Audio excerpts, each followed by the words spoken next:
A través del registro que se nos deja en las páginas del Nuevo Testamento, podemos llegar a reconocer por lo menos dos tipos básicos, dos tipos fundamentales de discípulos. Los buenos discípulos, pero también los malos discípulos.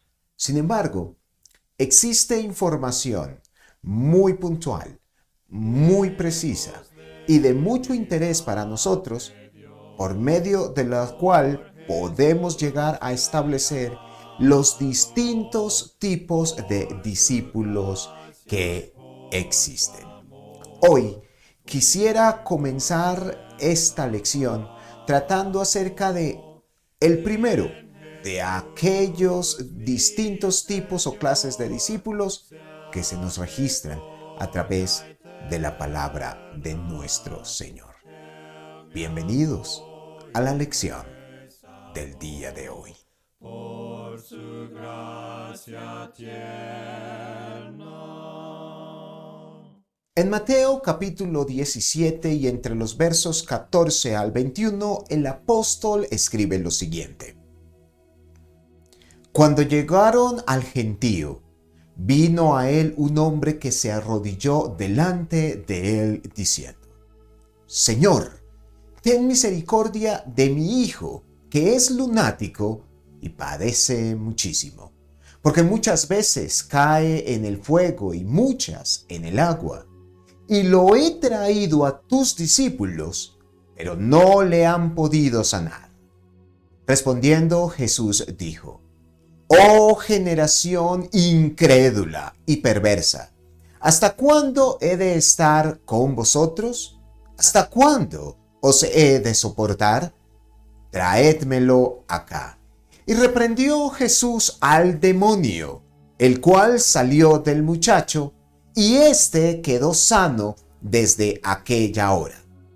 Viniendo entonces los discípulos a Jesús aparte, dijeron: ¿Por qué nosotros no pudimos echarlo fuera? Jesús les dijo: Por vuestra poca fe. Porque de cierto os digo que si tuviereis fe como un grano de mostaza, diréis a este monte: pásate de aquí allá, y se pasará, y nada os será imposible. Pero este género no sale sino con ayuno y oración. No podemos ser discípulos de nuestro Señor Jesucristo a menos que tengamos fe precisamente en el Señor. Y esto es lo que nos revela el autor de la epístola a los Hebreos en Hebreos capítulo 11 y en el versículo número 6, cuando nos escribe las siguientes palabras. Pero sin fe es imposible agradar a Dios, porque es necesario que el que se acerca a Dios crea que le hay y que es galardonador de los que le buscan. En Mateo capítulo 17 y en el verso número 20, el Señor Jesucristo no dice a sus apóstoles que ellos no tengan fe acerca de Él. Pero allí mismo lo que el Señor dice claramente es que sus discípulos no tienen una fe suficiente o no tienen la fe necesaria como para llevar a cabo la acción de la cual se nos cuenta o se nos presenta en el mismo versículo. Ahora bien, si bien es cierto que no tener fe, es algo muy negativo, tener muy poca fe tampoco es necesariamente algo positivo o digno de mostrar en dado momento. Existe entonces la posibilidad inminente y por supuesto muy triste que en dado momento los discípulos del Señor puedan carecer de la fe necesaria como para llevar a cabo aquello que el mismo Señor nos ha ordenado. Y para entenderlo un poco mejor, recordemos el contexto en el que aparecen estas palabras que acabamos de leer en Mateo capítulo 17. En Mateo, en el capítulo 10 y en la primera parte del versículo 8, el mismo apóstol nos dice lo siguiente: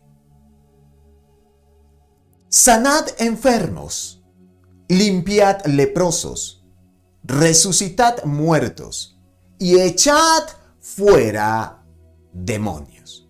Como podemos observarlo, antes de que aquel hombre buscara la ayuda pertinente por parte de los apóstoles o de los discípulos del Señor, el Señor mismo había investido a aquellos hombres del poder suficiente o de la autoridad necesaria como para que echaran afuera aquel demonio. Sin embargo, cuando llegó el momento para hacer evidente la fe, para echar fuera este demonio, en lugar de hacer lo esperado, lo consecuente a la autoridad que habían recibido, los apóstoles no lo hicieron, dejando a aquel hombre sumido en la misma tristeza y al endemoniado en su mismo estado tan terrible.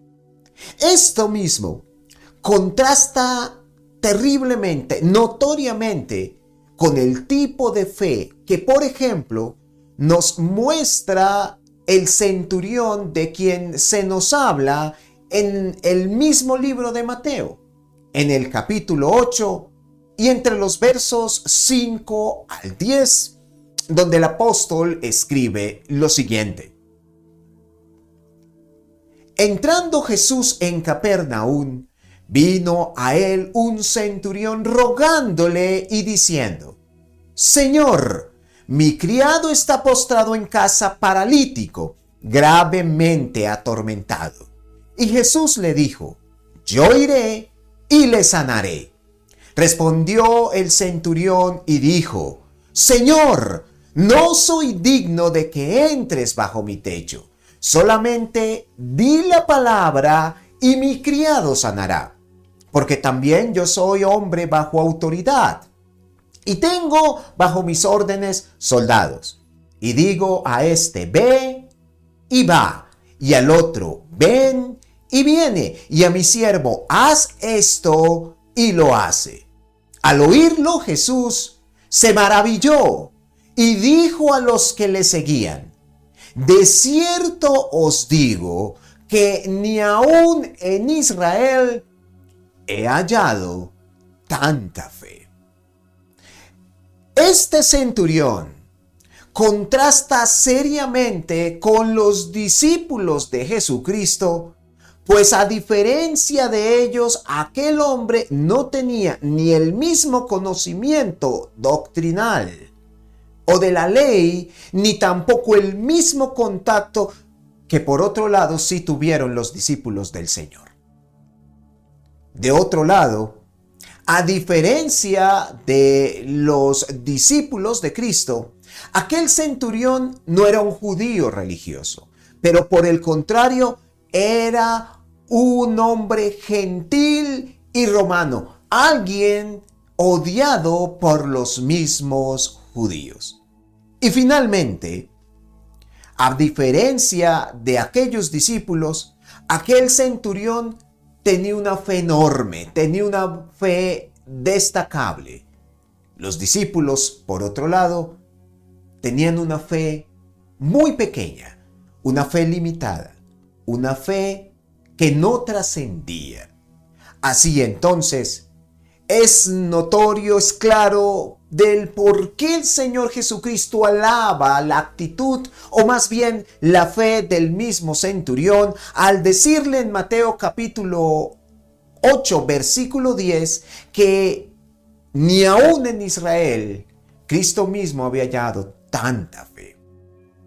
Así que permíteme hacerle la siguiente pregunta: ¿qué tipo de fe es la que tú tienes? ¿Acaso es una fe como la de los apóstoles en Mateo capítulo 17? ¿O por el contrario, es una fe como la que tuvo el centurión en el mismo libro de Mateo, en el capítulo número 8? Tener fe, mis hermanos y amigos, no ofrece seguridad alguna sobre nuestra salvación y sobre nuestro carácter como cristiano. De hecho, en la Biblia se nos registra claramente, en Santiago capítulo 1, versículo 19, que incluso los demonios tienen fe, pero dicha fe ni puede salvarles, ni le llevan a la obediencia del Señor. Podemos ver entonces que requerimos una fe fuerte, una fe firme, una fe digna del Dios en quien hemos creído. De esta manera, continuamos con nuestra lección, con nuestra serie de estudios acerca del discipulado cristiano. Y quisiera dejarles con el primero de los varios tipos o clases de discípulos que podemos observar a través de todo el Nuevo Testamento. Agradezco amablemente la atención prestada en esta presentación y les invito a la siguiente para que sigamos descubriendo a través de la palabra del Señor los distintos tipos de discípulos que existen. Sin más por el momento, les deseo ricas bendiciones en Cristo el Señor. Hasta pronto, mis hermanos y amigos.